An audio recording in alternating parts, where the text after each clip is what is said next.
ভালো করে হাত দিয়ে ঘর, স্কচ বাইট নিয়ে আমাদের যা, একটা স্কচ বাইট নিয়ে রান্না হাতে একটা স্কচ বাইট নিয়ে, ওখানে আছে ওটা, স্কচ বাইট দিয়ে পরিষ্কার কর, ভালো করে ঘষ।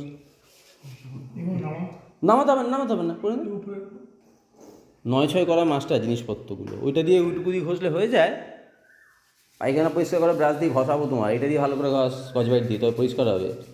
মানুষ এতে মুখ মুছছে, ইয়ে করছে, খেয়ে দিয়ে হাত ধুবে, তা না পায়খানা পরিষ্কার করে এটা দিয়ে মুছবে। এটা সুন্দর করে মুছবি একদম, মুছে ভালো করে ধুয়ে দিবি, ধুয়ে ভালো করে পরিষ্কার করে দিবি একদম, বুঝিস?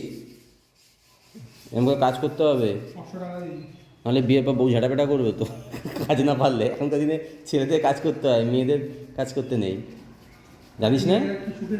মেয়েরা সুখে থাকবে, ছেলেরা কাজ করবে। বিয়ে না করলে দেখি তো বাড়ি থেকে দিয়ে দিয়েছে। তাড়াতাড়ি কর, ভালো করে পয়সা করা শেখ, শিখিয়ে দিচ্ছি, কাজগুলো শিখে রাখ, ভবিষ্যতে কাজে দেবে। মনে রাখবি যে হ্যাঁ সানিদা আমাকে কাজ শিখিয়েছিল।